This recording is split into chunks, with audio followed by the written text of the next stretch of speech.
Cher ami, regarde cette vidéo jusqu'à la fin et laisse un commentaire. Bon visionnage.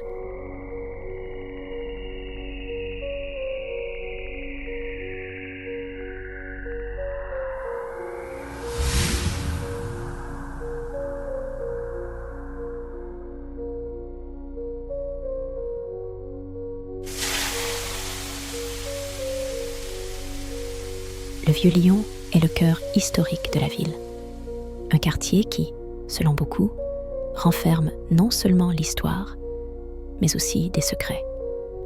Situé sur la rive gauche de la Saône, ce quartier est connu pour son architecture médiévale et son atmosphère unique. 6 ruelles étroites, ses passages sinueux et ses maisons anciennes, debout depuis des siècles, semblent observer chaque pas du visiteur.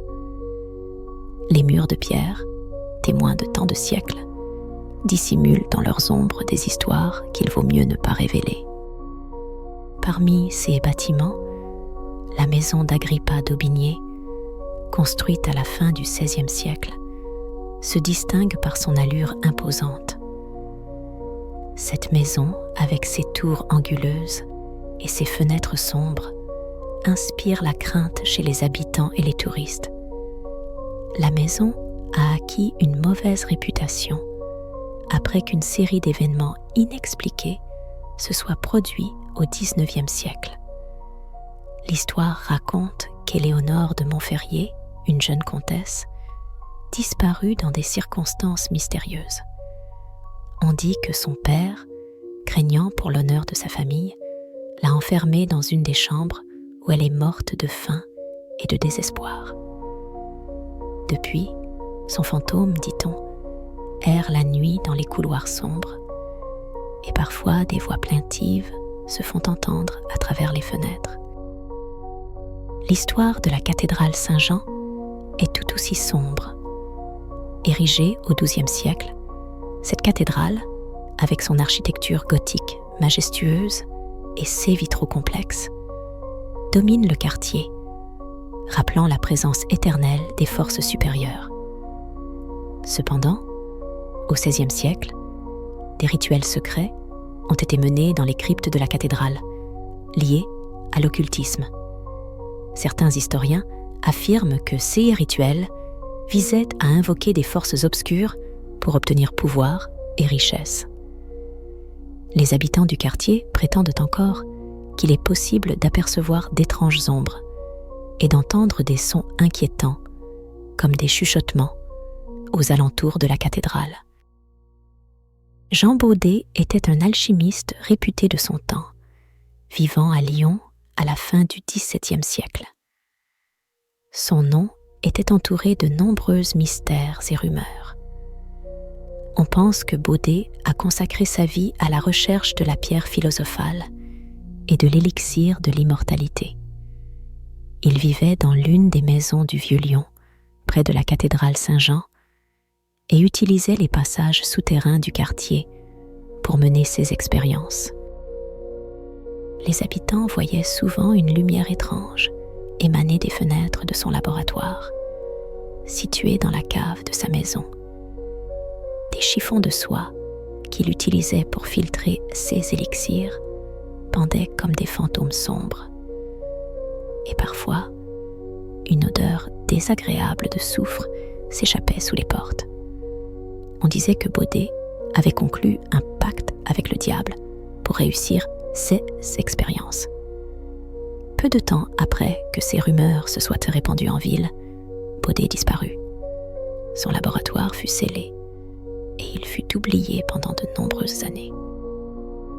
Mais à partir du XIXe siècle, les habitants du Vieux-Lyon ont commencé à remarquer des phénomènes étranges. Les gens parlaient d'une silhouette vêtue d'une longue cape noire, dont le visage était caché sous une capuche, apparaissant la nuit dans le quartier. Cette silhouette, selon les descriptions, rappelait Baudet. On disait qu'il n'avait pas trouvé le repos après sa mort et que son âme errait à la recherche de ceux qu'il n'avait pas pu accomplir de son vivant. 16 récits étaient accompagnés de disparitions mystérieuses de personnes s'intéressant à l'histoire de l'alchimie. Sous le Vieux Layon s'étend un réseau de passages souterrains, connu sous le nom de Traboules. 6 passages, construits au Moyen Âge, reliaient différents quartiers de la ville et étaient utilisés à la fois pour se déplacer en période de siège et pour le commerce. Beaucoup de ces haies passages sont restés intacts depuis leur construction et ils sont rarement visités par les gens d'aujourd'hui. Ces dernières années, un groupe d'étudiants en histoire de l'Université de Lyon a décidé d'explorer les Traboules à la recherche des traces de Jean Bodé. Armés de vieilles cartes et de lampes torches, ils se sont aventurés dans les souterrains, espérant trouver son laboratoire. Plus ils s'enfonçaient dans les souterrains, plus leur anxiété augmentait. L'un des étudiants, François, commença à remarquer d'étranges symboles gravés sur les murs, qui ressemblaient à des signes alchimiques. Bientôt, ils tombèrent sur une petite pièce qui pourrait être prise pour un laboratoire. On y trouvait de vieux instruments alchimiques, des fioles et des livres couverts d'une épaisse couche de poussière. Cependant, lorsqu'ils ont essayé de prendre un des livres, la température dans la pièce a soudainement chuté, comme si elle avait baissé de plusieurs degrés. Un bruit fort a résonné derrière le mur, comme si quelque chose ou quelqu'un essayait de se frayer un chemin. La lumière des lampes a commencé à vaciller, et l'air s'est empli d'un étrange murmure. Pris de panique, les étudiants ont fui la pièce, abandonnant leur découverte. Après cet incident, chacun d'eux affirmait entendre des murmures la nuit, et certains ont même vu une ombre glisser dans leur chambre. L'histoire du Vieux Lyon est remplie d'énigmes et de disparitions inexpliquées. Au XXe siècle, plusieurs personnes ont disparu dans des circonstances similaires, et tous ces cas sont restés non résolus. Les cas de disparition ont commencé dans les années 20 du XXe siècle et se sont poursuivis jusqu'aux années 70. Parmi les disparus se trouvaient également des chercheurs qui étudiaient les vieux quartiers de Lyon. Ces dernières années, ces événements étranges ont de nouveau attiré l'attention du public. En 1995, Antoine Lacroix, un historien et chercheur réputé, a disparu. Lacroix était obsédé par l'idée de percer les secrets du Vieux Lyon et menait ses recherches depuis plusieurs années. Avant sa disparition, il affirmait avoir trouvé le journal de Jean Bodé et réussi à déchiffrer ses écrits. Il était convaincu d'avoir découvert le secret de la malédiction qui pesait sur le quartier. Cependant, après sa disparition, le journal n'a jamais été retrouvé et son appartement est resté intact, à l'exception d'une clé posée sur la table. Cette clé s'est avérée être celle d'un vieux coffre que Lacroix pensait appartenir à Bodé. Après sa disparition, de nouveaux événements étranges ont commencé à se produire dans le quartier. Les gens ont commencé à voir des silhouettes errant dans les rues, à entendre des voix dans des maisons vides, et des signes étranges sont apparus sur les murs de certains bâtiments. Louis Bodé, un descendant de Jean Bodé, qui avait longtemps vécu à Paris et ignorait tout de ses origines, s'est retrouvé impliqué dans cette histoire mystérieuse. Ayant découvert son lien avec Jean Bodé, il a commencé à étudier les archives familiales et à trouver des références à la malédiction qui pesait sur sa lignée. Décidé à en savoir plus, il s'est rendu à Lyon et a entamé son enquête.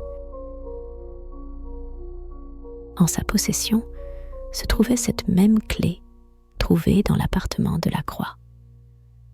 Suivant les indices du journal du chercheur disparu, Louis a trouvé le chemin vers les souterrains du Vieux-Lyon et est tombé sur le laboratoire où son ancêtre menait ses expériences. À l'intérieur, il a découvert un vieux coffre verrouillé qu'il a ouvert avec la clé. Dans le coffre se trouvait le journal de Jean Baudet et une fiole contenant un liquide dont la couleur changeait à la lumière. Le journal décrivait les horreurs auxquelles Baudet avait été confronté, expliquant comment il avait cherché l'immortalité, mais n'avait trouvé qu'une malédiction. Au moment où Louis a décidé de quitter les souterrains, il a réalisé que le chemin du retour avait disparu.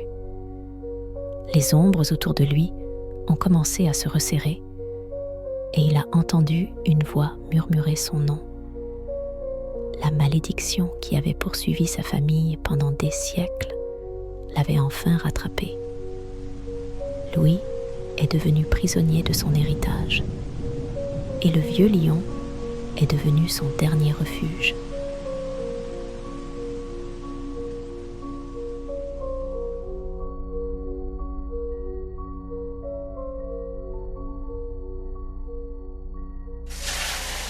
La colline de Fourvière est l'une des collines les plus célèbres de Lyon, dominant la ville sur la rive ouest de la Saône. Cette colline est depuis longtemps enveloppée de légendes et de mythes, dont beaucoup remontent à l'époque antique. Les Romains, qui y fondèrent la ville de Lugdunum, considéraient Fourvière comme un lieu sacré. Au sommet de la colline, un temple fut construit, dédié aux divinités protégeant la ville et ses habitants. Cependant, avec le temps, des événements étranges et inexplicables ont commencé à se produire sur ce site, laissant une marque indélébile dans l'histoire de Lyon. Les habitants locaux ont toujours éprouvé un respect mêlé de crainte envers la colline. Ici, parmi les ruines anciennes et les forêts épaisses, des phénomènes se produisaient fréquemment, échappant à toute explication rationnelle. À différentes époques, les gens affirmaient avoir vu d'étranges lumières sur Fourvière, entendu des sons incompréhensibles et observé des silhouettes mystérieuses errant parmi les arbres. Les légendes disaient que ces phénomènes étaient liés aux esprits des anciens habitants de la colline, qui protégeaient celle-ci des intrus. Au fil des siècles, malgré tous les changements et transformations, Fourvière a conservé son aura mystique. Au XIXe siècle, lorsque Lyon connaissait une période d'urbanisation active, la basilique Notre-Dame de Fourvière fut érigée au sommet de la colline, symbole de foi et de protection de la ville. Cependant, même ce lieu saint n'a pas pu chasser tous les esprits cachés dans l'ombre des arbres anciens. L'un des lieux les plus énigmatiques de Fourvière est l'abbaye de Saint-Martin. Fondée au XIIe siècle, elle servait de lieu de retraite pour les moines cherchant la purification spirituelle et la pénitence. L'abbaye fut construite sur le site d'un ancien sanctuaire et de nombreuses légendes racontent que les saints et les esprits qui y résidaient pouvaient se manifester aux vivants, même après leur mort. Parmi les moines ayant vécu à l'abbaye, l'histoire de frère Gérard occupe une place particulière. Selon la légende, Gérard était un érudit et un alchimiste qui se consacrait à l'étude de manuscrits anciens trouvés dans les environs de Lyon. Il s'est intéressé aux pratiques occultes et, selon les rumeurs, a tenté d'invoquer les forces des ténèbres pour acquérir des connaissances inaccessibles aux simples mortels. Peu de temps après, le moine disparut, ne laissant derrière lui que des écrits mystérieux et des symboles gravés sur les murs de sa cellule. Depuis lors, l'abbaye est devenue un lieu de pèlerinage pour ceux qui recherchent des réponses sur l'au-delà et les forces surnaturelles. Des phénomènes étranges ont commencé à se produire autour de l'abbaye. Des bruissements, des coups étaient entendus la nuit, et certains prétendaient avoir vu l'ombre de Gérard errant dans les couloirs. Les habitants locaux évitaient de s'approcher de l'abbaye, surtout après la tombée de la nuit.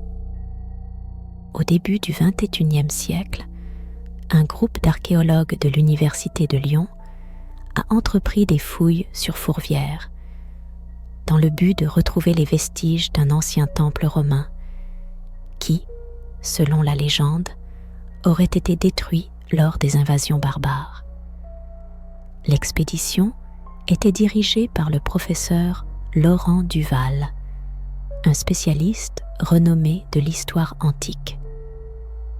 Il était convaincu que les fouilles révéleraient de nombreux secrets enfouis sous la colline.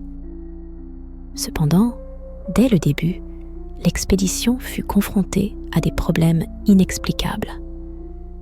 Les travaux progressaient lentement, l'équipement tombait souvent en panne, et certains ouvriers se plaignaient de sensations étranges, comme si quelqu'un les observait.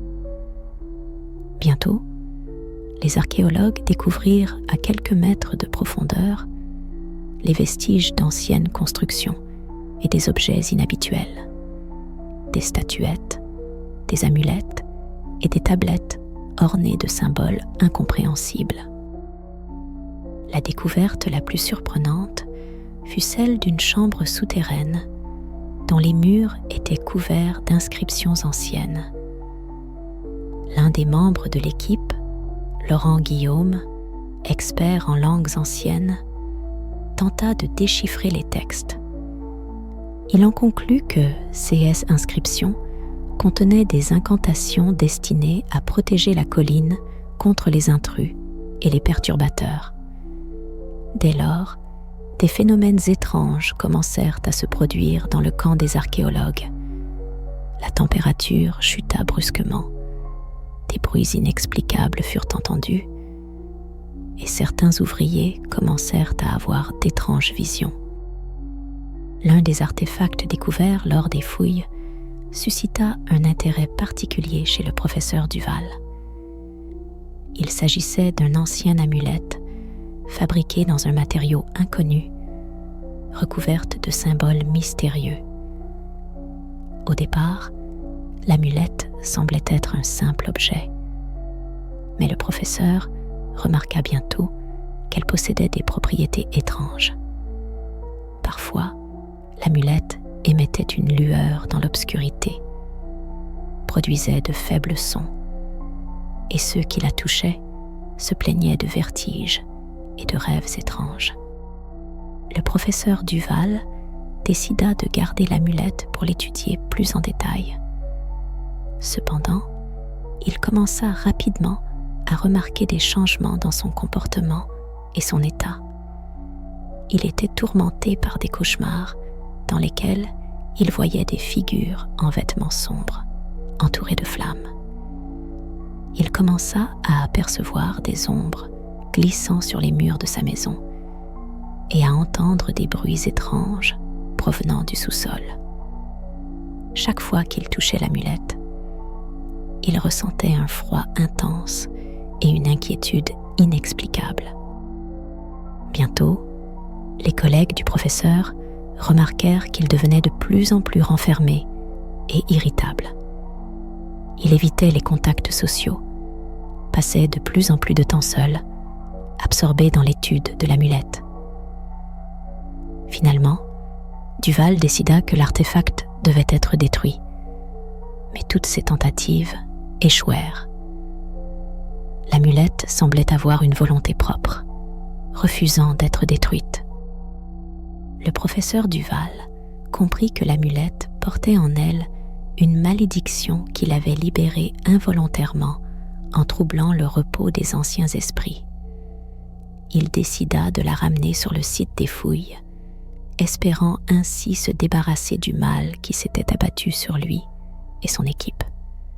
Cependant, à son retour sur Fourvière, les phénomènes étranges s'intensifièrent. Le camp des archéologues fut plongé dans la panique. Les gens parlaient de visions, de chuchotements et même de créatures étranges apparaissant de nulle part. Une nuit, le professeur disparut.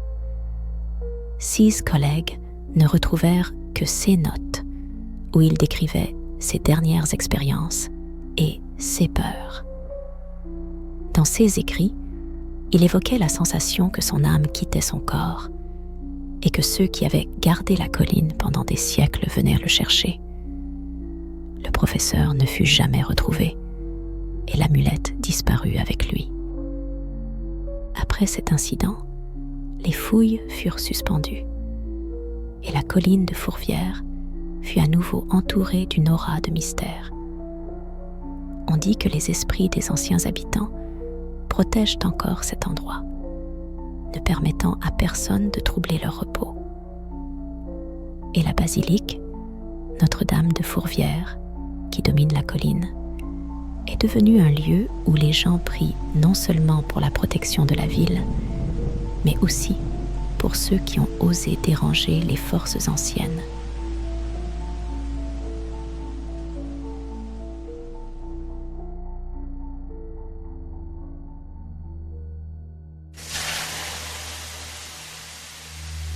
Le pont Voltaire, construit au milieu du XIXe siècle, relie les 2 rives de la Saône à Lyon. Ce pont, nommé en l'honneur du grand philosophe, fut dès le début de son existence entouré de mystères et de ténèbres. Les habitants locaux l'appelaient le pont sanglant, et ce surnom n'était pas donné par hasard. Au fil des années, de nombreuses tragédies s'y sont déroulées, laissant une empreinte indélébile dans la mémoire des Lyonnais. La première mention d'événements sinistres sur le pont remonte à 1861, soit 1 an seulement après son inauguration, lorsqu'un premier suicide y fut commis. Une jeune femme, Julie Laforest, se jeta du pont dans les eaux de la Saône sans laisser d'explication. Sa mort bouleversa les habitants. Et dès lors, le pont Voltaire acquit une réputation funeste. Bientôt, des récits commencèrent à circuler selon lesquels il était possible d'apercevoir son spectre errant le long des parapets et regardant fixement la rivière. On raconte qu'au fil des ans, de nombreuses morts se sont produites sur le pont, non seulement des suicides, mais aussi des accidents mystérieux où des gens tombaient soudainement du pont ou étaient renversés par un véhicule inconnu. Le pont Voltaire, initialement conçu comme un symbole de progrès et de connexion, devint un lieu que les gens commencèrent à éviter une fois la nuit tombée. Les habitants des maisons voisines affirmaient qu'on entendait des gémissements et des cris provenant du pont la nuit, et qu'on voyait parfois des ombres glisser sur l'eau. Au milieu du XXe siècle, une série de meurtres sur le pont Voltaire choqua toute la ville. En 1953, en l'espace de quelques mois, 4 corps furent découverts sur le pont. Toutes les victimes étaient des hommes âgés de 25 à 40 ans. Les visages de toutes les victimes étaient défigurés de manière identique, rendant leur identification difficile. La police se retrouva dans l'impasse, incapable de trouver des indices qui auraient pu mener au meurtrier. La particularité de ces meurtres résidait non seulement dans leur brutalité, mais aussi dans les symboles étranges retrouvés près des corps. 6 symboles, dessinés avec du sang, ressemblaient à des signes alchimiques et étaient incompréhensibles, même pour les experts en occultisme.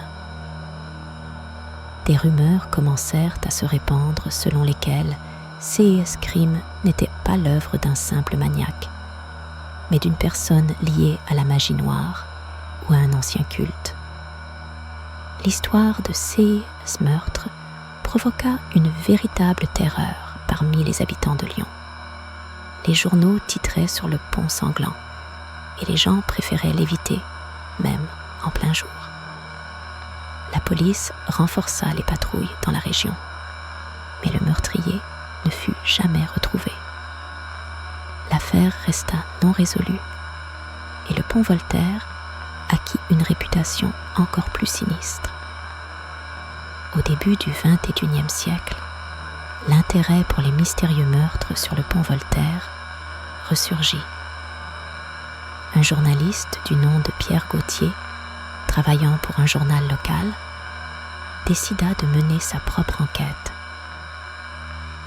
Gauthier avait toujours été fasciné par les légendes urbaines et les mystères, et l'histoire du pont sanglant lui parut particulièrement sinistre et intéressante. Gauthier commença par explorer les archives, examinant d'anciennes coupures de journaux et des rapports de police.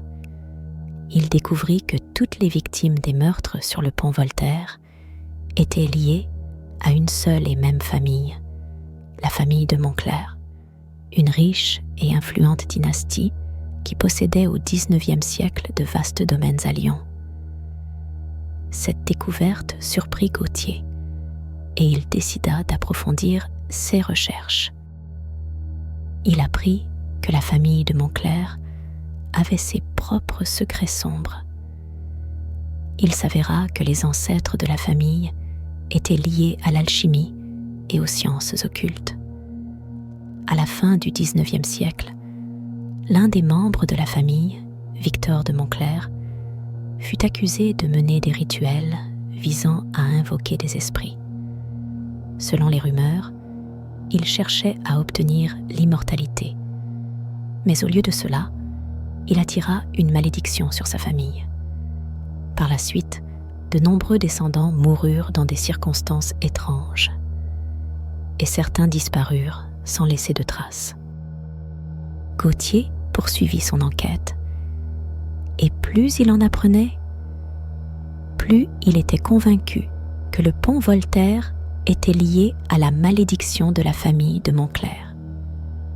Le journaliste découvrit des documents anciens, confirmant que le pont avait été construit à l'emplacement d'un ancien sanctuaire païen, où, selon la légende, des rituels de sacrifice étaient pratiqués. C'est précisément cet endroit que Victor de Montclair avait choisi pour ces sombres cérémonies. Selon les récits anciens, la malédiction devait poursuivre toute la lignée de Montclair jusqu'à ce que le dernier descendant soit éliminé. Gauthier découvrit que les derniers meurtres sur le pont avaient eu lieu à une époque où seuls des descendants de cette famille étaient encore en vie. Cela ne pouvait pas être une coïncidence. Quelqu'un ou quelque chose semblait délibérément tuer les membres de la famille pour terminer un ancien rituel. Cependant, les étrangetés ne s'arrêtèrent pas là.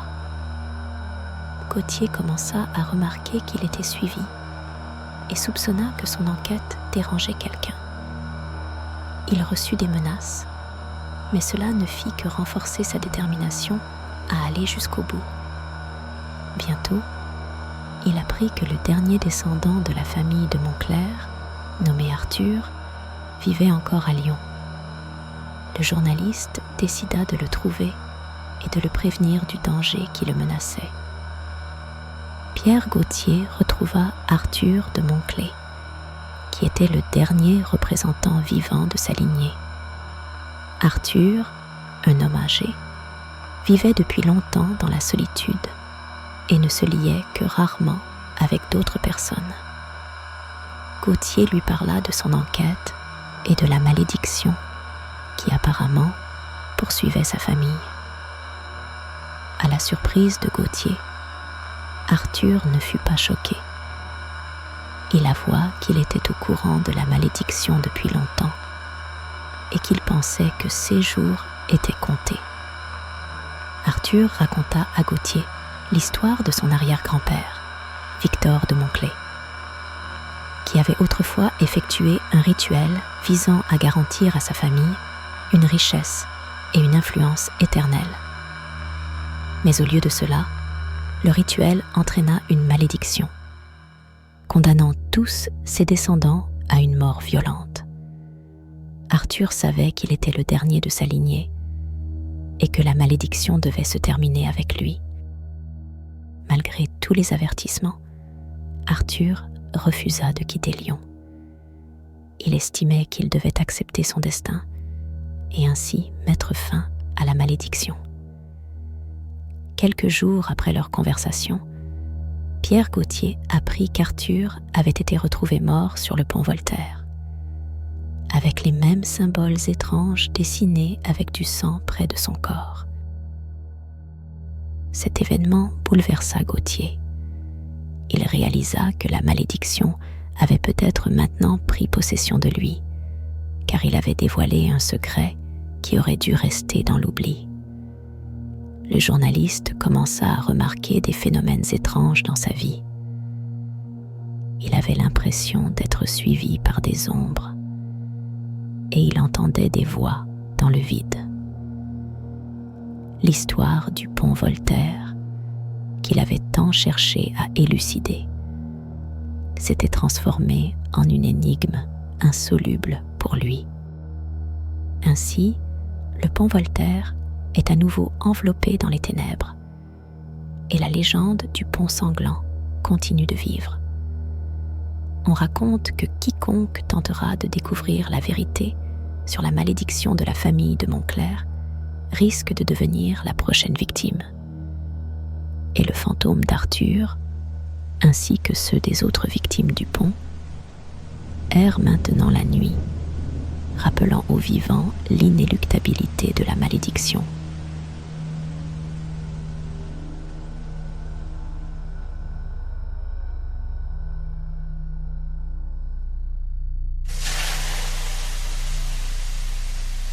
Le quartier de la Croix-Rousse, situé sur la colline du même nom à Lyon, est connu pour son riche passé, intimement lié à la production de la soie.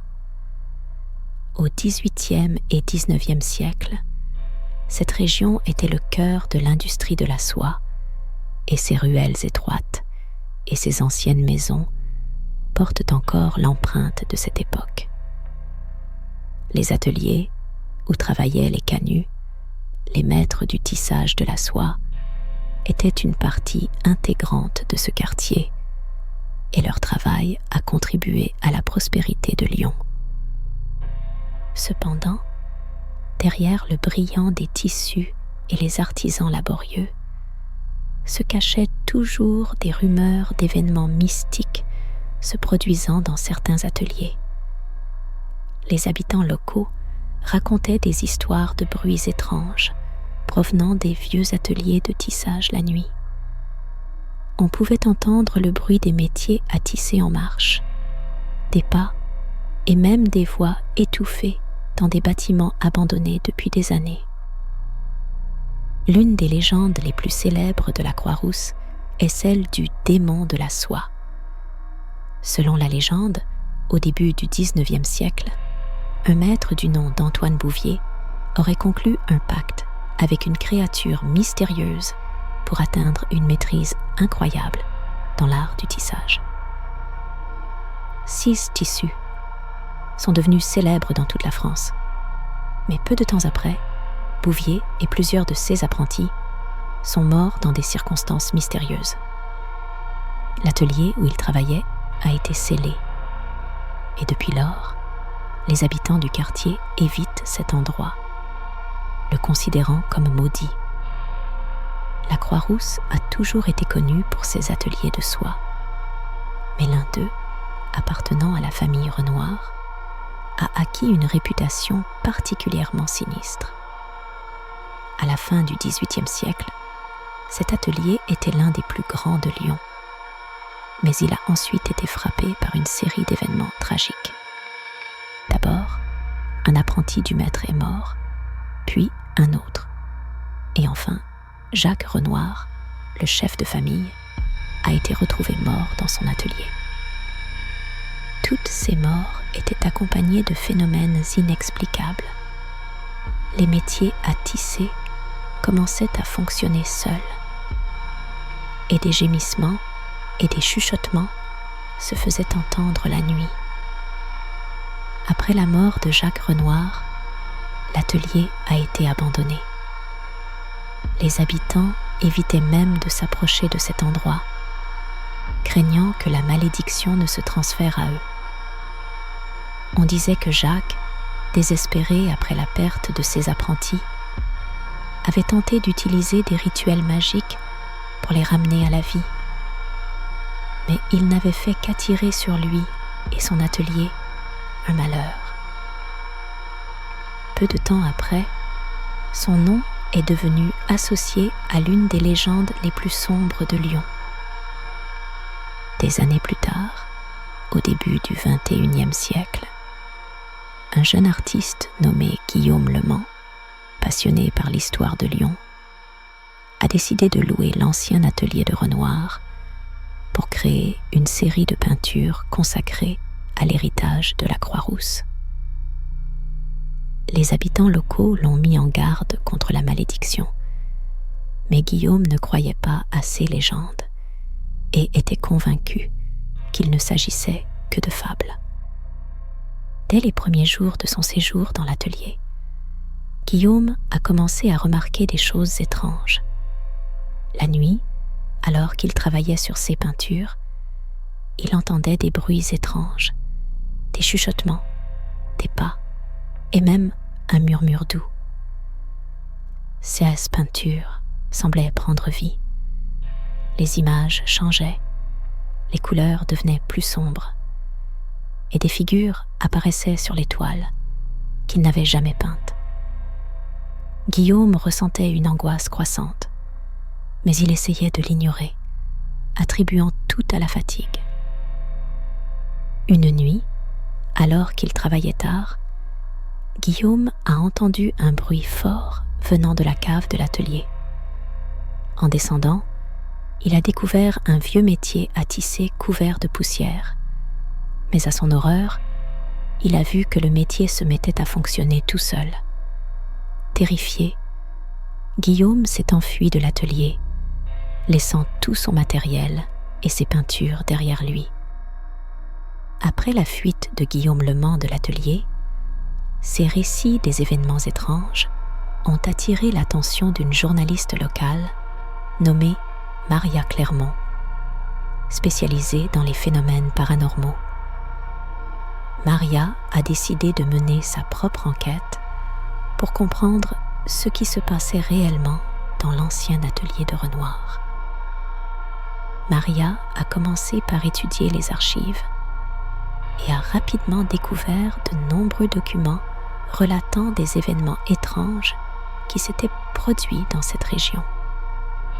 Elle a trouvé de vieux articles sur les morts tragiques de la famille Renoir et des rumeurs selon lesquelles Jacques Renoir était impliqué dans des pratiques occultes. Ces informations n'ont fait qu'attiser sa curiosité et elle a décidé de passer la nuit dans l'atelier pour voir de ses propres yeux ce qui s'y passait. Armée d'une caméra et d'un magnétophone, Maria est entrée dans l'atelier de nuit et a commencé ses observations. Au début, tout était calme, mais bientôt, elle a entendu les mêmes bruits étranges dont Guillaume avait parlé. Des chuchotements, des grincements et quelque chose qui ressemblait à des pleurs étouffés venait du fond du bâtiment. Maria a commencé à enregistrer ce qui se passait. Mais bientôt, la caméra et le magnétophone ont cessé de fonctionner sans raison apparente. Maria Clermont, comprenant qu'elle était sur le point de découvrir quelque chose d'important, a décidé de rester dans l'atelier encore une nuit. Cependant, cette fois, les événements ont pris une tournure encore plus terrifiante. À minuit, des phénomènes inexplicables ont commencé à se produire dans le bâtiment. Les métiers à tisser se sont remis à fonctionner et les murs semblaient prendre vie. Des ombres apparaissaient et bougeaient d'elles-mêmes. Maria a ressenti un froid intense. Une peur inexpliquée l'a envahie. Elle a essayé de quitter l'atelier, mais la porte restait fermée. À ce moment-là, les ombres sur les murs ont commencé à prendre des formes humaines, avec des visages déformés par la terreur. Elle a reconnu dans ces visages Jacques Renoir et ses apprentis, que l'on avait tenté de ramener à la vie grâce à des rituels sombres. Maria a compris qu'elle était piégée, sans issue. Son cœur s'est mis à battre à tout rompre et, sentant l'approche de quelque chose d'inimaginablement sinistre, elle a fermé les yeux et pris une dernière inspiration, cherchant désespérément un espoir de survie. Cependant, lorsqu'elle a rouvert les yeux, elle était entourée d'ombre et a compris qu'elle était désormais partie intégrante de la légende qu'elle avait essayé de percer. Le lendemain, Maria n'est pas rentrée chez elle. Son corps a été retrouvé dans l'atelier avec une expression d'horreur figée sur son visage. Les autorités ont fermé le bâtiment pour toujours et il n'a jamais été rouvert. L'histoire de Maria Clermont est devenue un nouveau chapitre dans la sombre légende de la Croix-Rousse. Et les habitants locaux ont recommencé à éviter cet endroit, comme ils le faisaient il y a de nombreuses années.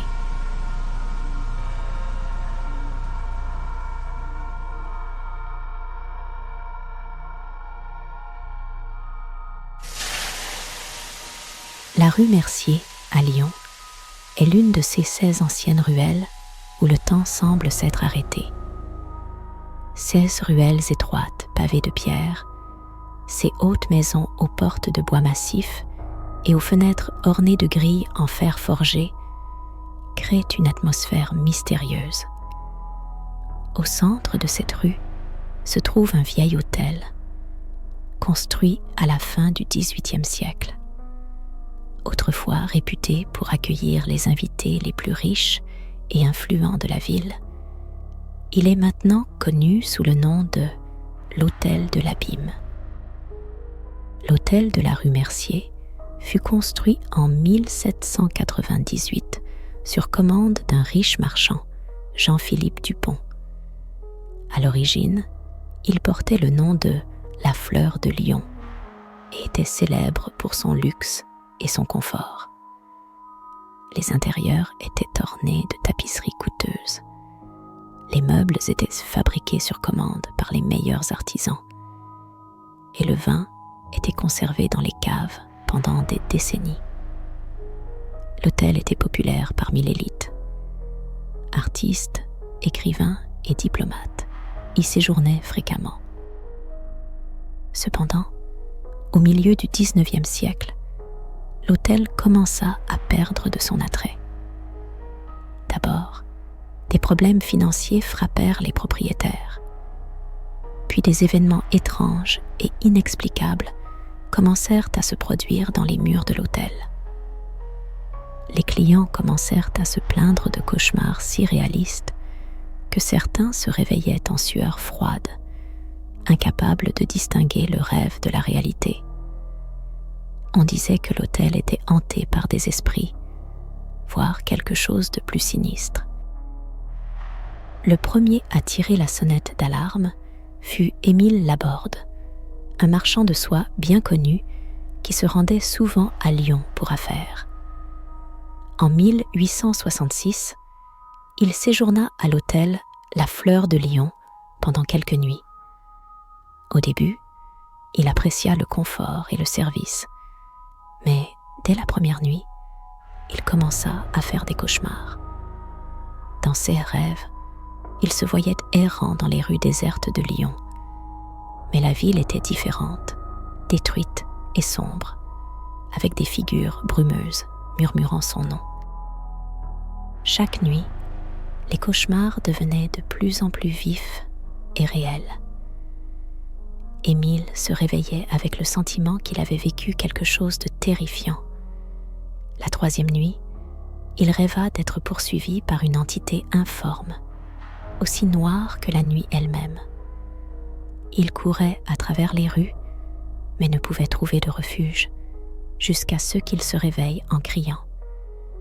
Après cela, il quitta immédiatement l'hôtel et jura de ne jamais y retourner.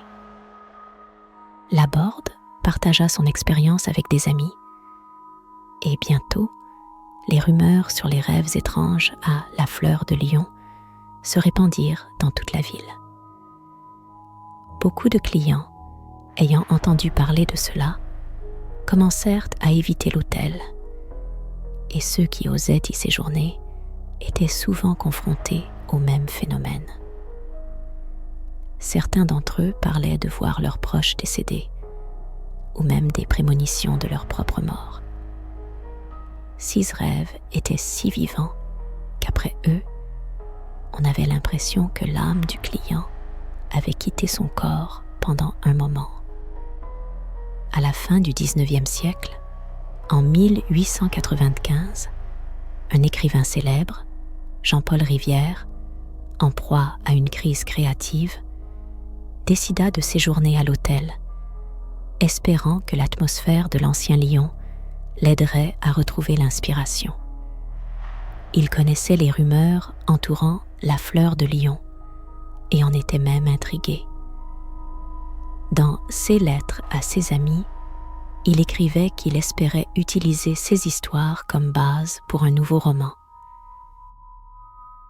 Les premières nuits passèrent sans incident, et Jean-Paul commença à penser que toutes ces rumeurs n'étaient que des inventions. Cependant, la 4e nuit, il fit un rêve qu'il ne put oublier. Dans ce rêve, il se tenait au bord d'un gouffre qui s'était ouvert en plein milieu de la rue Mercier. De ce gouffre émanaient des sons effrayants, comme si quelqu'un l'appelait par son nom. Jean-Paul essaya de partir, mais ses jambes ne lui obéissaient pas, et il commença à tomber dans l'abîme. Il se réveilla en criant, sentant son cœur battre à tout rompre. Après ce rêve, l'écrivain devint obsédé par l'idée de découvrir la nature de ses cauchemars. Il commença à interroger le personnel de l'hôtel et découvrit que beaucoup d'entre eux avaient également été témoins de phénomènes inexplicables. Par exemple, la femme de chambre Marie racontait qu'elle entendait des pas dans le couloir la nuit, alors que tous les clients dormaient. Le portier Pierre parlait de zones froides étranges dans le hall, où la température chutait brusquement, même en été. Jean-Paul décida d'approfondir l'histoire du bâtiment et apprit que sur le site de l'hôtel se trouvait auparavant un asile pour aliénés, fermé au milieu du XVIIIe siècle après une série de morts mystérieuses parmi les patients. Il est possible que ces événements aient conduit à la réputation sinistre de l'hôtel. Jean-Paul Rivière passa de plus en plus de temps à étudier les archives et à parler avec des personnes qui connaissaient l'histoire du bâtiment. Il découvrit que de nombreux patients de l'asile souffraient de graves troubles mentaux et parlaient souvent de visions qu'ils voyaient dans leurs cauchemars. Six Vision ressemblait étrangement aux rêves qui hantaient maintenant les clients de l'hôtel. Un soir, Jean-Paul décida de mener une expérience. Il se coucha avec un magnétophone pour enregistrer tout ce qui pourrait se produire pendant son sommeil. Il était certain qu'il pourrait percer le mystère s'il comprenait ce qui arrivait aux gens lorsqu'ils s'endormaient dans cet hôtel. Cette nuit-là, il rêva à nouveau de l'abîme. Mais cette fois, il en vit plus. Au fond du gouffre, il y avait des gens tendant leurs mains vers lui, implorant de l'aide. Lorsqu'il se réveilla, il ressentit une terreur qu'il ne pouvait expliquer. Le magnétophone qu'il avait laissé sur sa table de chevet n'avait enregistré que des bruissements et des sons étranges, semblables à des murmures. Jean-Paul se rendit compte qu'il était sur le point de découvrir quelque chose, mais il prit également conscience que chaque nuit, il perdait une partie de son âme dans ses rêves. Le matin, il décida de quitter l'hôtel pour toujours, mais les cauchemars continuèrent de le hanter, même après son départ. Malgré tous ses efforts, l'écrivain ne put jamais revenir à une vie normale. Son obsession pour les cauchemars et les mystères de l'hôtel le conduisit finalement à être interné dans un hôpital psychiatrique, où son état se dégrada progressivement. Dans ses dernières notes, il affirmait qu'il voyait le même abîme que dans l'hôtel et qu'il était maintenant toujours près de lui. Après l'affaire Jean-Paul Rivière, l'hôtel de la rue Mercier perdit définitivement sa réputation. Les gens l'évitaient et bientôt, le bâtiment fut fermé.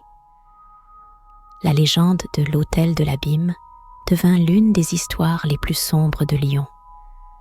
Beaucoup affirmaient que l'hôtel avait été construit sur une terre maudite et que personne n'aurait dû s'y installer. Les années passèrent et le bâtiment tomba en ruine. Cependant, chaque personne qui passait à proximité ressentait un froid inexplicable et une inquiétude. Les autorités de la ville tentèrent de vendre l'hôtel, mais personne n'osa l'acheter, connaissant son histoire sinistre. Finalement, il fut décidé de démolir le bâtiment, mais même cela ne résolut pas le problème. Les habitants locaux continuent d'affirmer que des phénomènes étranges se produisent à l'emplacement de l'ancien hôtel, des pas, des gémissements, et parfois des ombres semblent subsister, comme si elles étaient laissées par les anciens occupants. Ainsi, l'hôtel de l'abîme reste une partie de la légende sombre de Lyon, rappelant à tous qu'il existe des endroits où il vaut mieux ne pas passer la nuit.